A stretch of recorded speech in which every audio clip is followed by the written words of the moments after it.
শুভ সন্ধ্যা, নমস্কার। এই মুহূর্তে আমি তোমাদের সামনে রয়েছি বাপ্পা দাস, ইতিহাসের শিক্ষক।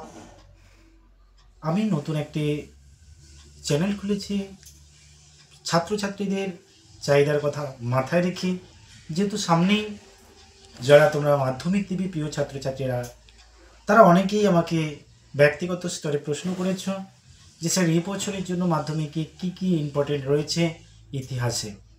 তো ইতিহাস মানেই একটা জটিল প্রশ্নের এই ভুল ভ্রান্তি ধারণাগুলো তোমাদের মধ্যে কেটে যাবে এবং এবছরের বিভিন্ন টেস্ট পেপার, পর্ষদ বই, বিভিন্ন স্কুলের বিভিন্ন সলভ থেকে আমি যে কিছু প্রশ্নগুলো কমন পাচ্ছি এবং যেগুলি খুবই গুরুত্বপূর্ণ, তোমাদের প্রথম চয়েসের মধ্যে অবশ্যই দেখে যেতে হবে।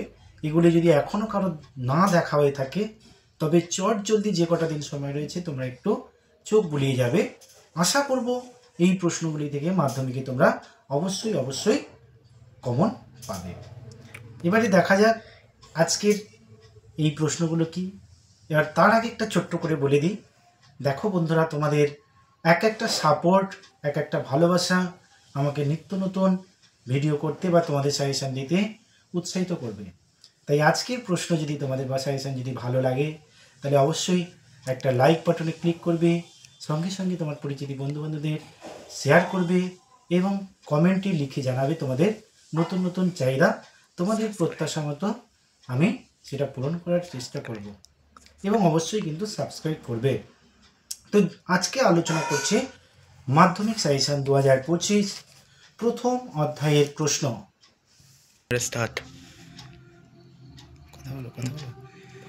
প্রথমেই আমি আলোচনা করছি 4 নম্বরের প্রশ্ন, নারী ইতিহাস চর্চা সম্পর্কে টিকা লেখো।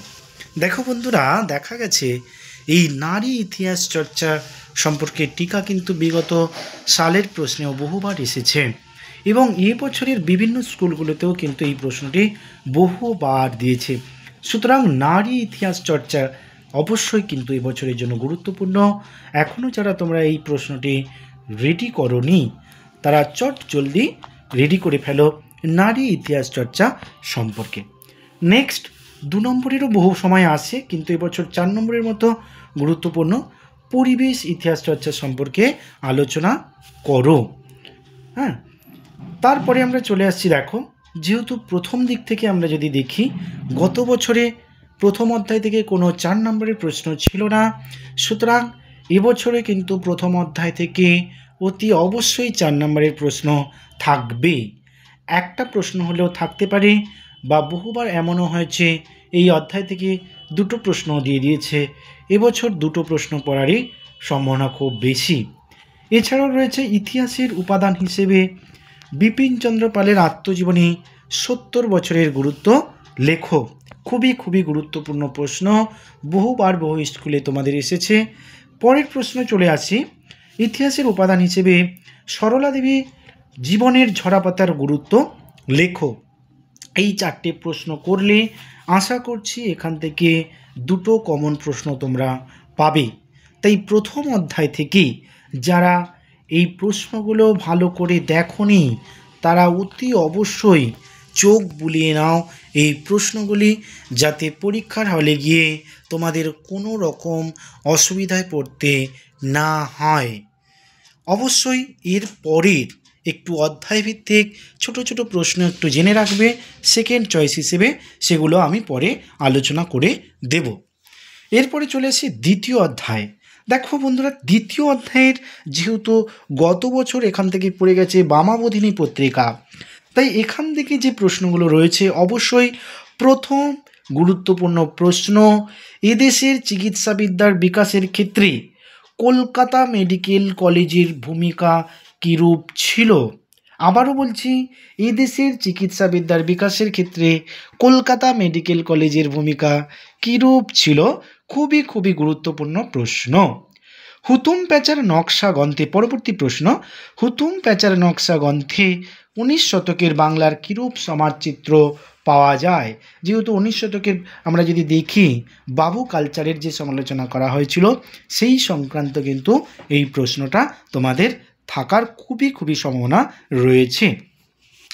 এরপরে চলে আসছি নবজাগরণের 19 শতকে বাংলার নবজাগরণের প্রকৃতি কীরূপ ছিল। দেখো বন্ধুরা, এই প্রশ্নটা মাধ্যমিক 2023-এ বড় প্রশ্ন পড়ে গিয়েছিল এবং সেখানে কিন্তু আমরা দেখেছিলাম 3+5 ছিল, কিন্তু এবছর খুবই গুরুত্বপূর্ণ 19 শতকে বাংলার নবজাগরণের প্রকৃতি বা চরিত্র বিশ্লেষণ করো। খুবই গুরুত্বপূর্ণ প্রশ্ন। তারপরে চলে আসি শ্রীরামকৃষ্ণের সর্বধর্ম সমন্বয়ের আদর্শ ব্যাখ্যা করো। বহু স্কুলে এই প্রশ্নটি এসেছে, কোনো কোনো স্কুলে কিন্তু 8-এও দিয়েছে। সুতরাং আমরা যদি একটু ভালো করে বড় করে পড়ে যাই, আমরা কিন্তু 4, 8 দুটোই লিখতে পারবো। তারপরে চলে আসি উডের নির্দেশনামা। তোমরা জানো 1854 সালে বোর্ড অফ কন্ট্রোলে যে সভাপতি চার্লস উড ছিলেন, তিনি শিক্ষা সংক্রান্ত যে প্রতিবেদন পেশ করেছিলেন, সেই উডের নির্দেশনামা টিকা আসতে পারে। টিকা লেখো উডের নির্দেশনামা, অথবা উডের নির্দেশনামাকে এদেশের শিক্ষা বিস্তারের মহাসনদ বলা হয় কেন? এই দুটো অধ্যায় থেকে আমি আজকে আলোচনা করলাম। প্রথম অধ্যায়ের 4টে প্রশ্ন এবং দ্বিতীয় অধ্যায়ের 5টা প্রশ্ন। অবশ্যই অবশ্যই এবছরের মাধ্যমিকের প্রশ্নে আশা করব এগুলোই পড়েছে। তোমরাও কিন্তু তখন বন্ধু এখন পড়ে যাও, পরবর্তীকালে তোমরা আরও একবার প্রয়োজনে মিলিয়ে দেখবে। এবং যদি ভালো লাগে, আবারও বলছি, তোমরা কিন্তু কমেন্টে জানাতে ভুলবে না। তোমাদের কোনো সুবিধা অসুবিধা আমার সঙ্গে আলোচনা করবে, আমি যথাসাধ্য চেষ্টা করব আমার মতো করে। পরবর্তী ভিডিও খুব শীঘ্রই নিয়ে আসবো অন্যান্য অধ্যায়গুলোর ওপরে। যাদের খুবই দ্রুত প্রয়োজন আমাকে জানাবে। শুভরাত্রি। লাইক করবে, শেয়ার করবে এবং সাবস্ক্রাইব করবে।